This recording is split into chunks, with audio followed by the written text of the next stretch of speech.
მე მინდა კიდევ ესეთი რამე გითხრათ.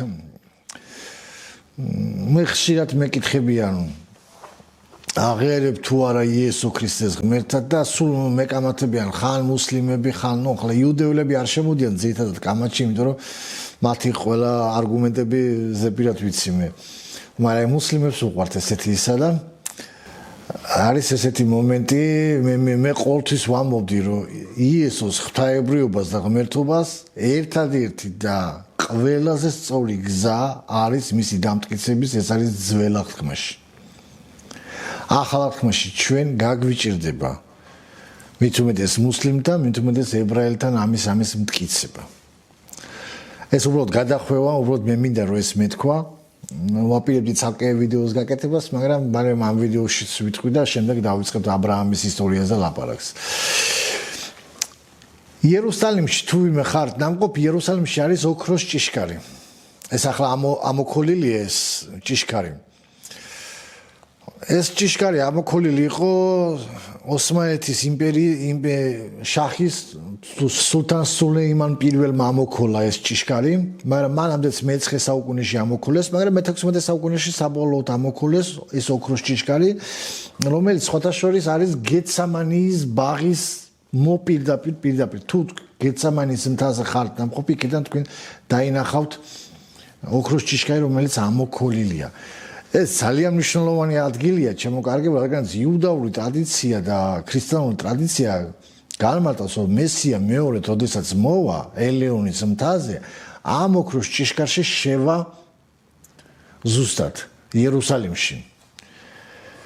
ესაა ძალიან მნიშვნელოვანი წინასწარმეტყველება, რატო იცით ჩემო კარგებო?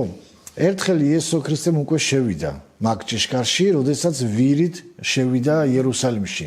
იმიტომ რომ აღმოსავლეთთან მხოლოდ ერთი შესასვლელი აქვს, ეს არის ოქროს ჭიშკარი, მეტი გეცამანის მხრიდან ვერანაირად ვერ შეხვალ, ერთადერთი ჭიშკარია და ეს გზა გაიარა იესო ქრისტემ, როდესაც შემოდიოდა ბეთილიდან, იმაში შედიოდა იერუსალიმში.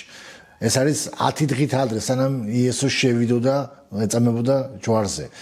ამ ჭიშკარში შევიდა და ნახეთ ეს წინასწარმეტყველება, ეზეკიელის წინასწარმეტყველება, როგორ წინასწარმეტყველებს ზუსტად ამ მონაკვეთზე. ეს არის ეზეკიელის წინასწარმეტყველების მე-44 თავის პირველი 3 მუხლი, ნახეთ.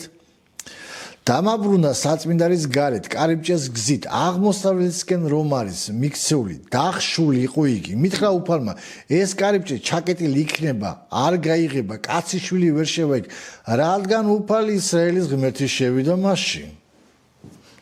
და ვინ შევიდა? იესო ქრისტე. იეშუა ჰამაშიახი. და ეს მოხდა უკვე ერთხელ და იქნება იგი დახშული, ხოლო მთავარი კი დაჯდება იქ როგორც მთავარი, რათა ჭამასპური უფლის წინაშე სწოვას კარიბჭეს გზით შევა და იმავე გზით გამოვა.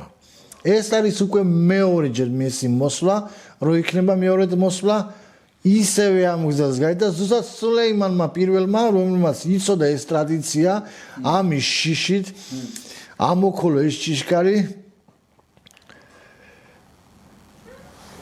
რომ არ მოვიდესო მესიაო. ეს არის კიდევ ერთ-ერთი მტკიცებულება ძველი აღთქმიდან, რომელიც არის მიუთითებს იესო ქრისტეს როგორც ღმერთს. ის არის ერთადერთი ღმერთი და ჭეშმარიტი ღმერთი, რომ იცოდეთ. ასე რომ ეს არის ძალიან ძლიერი, მუხლი და ძლიერი არგუმენტი, მტკიცება იმისა, რომ ჩვენი მაცხოვარი არის ჩვენი ღმერთი.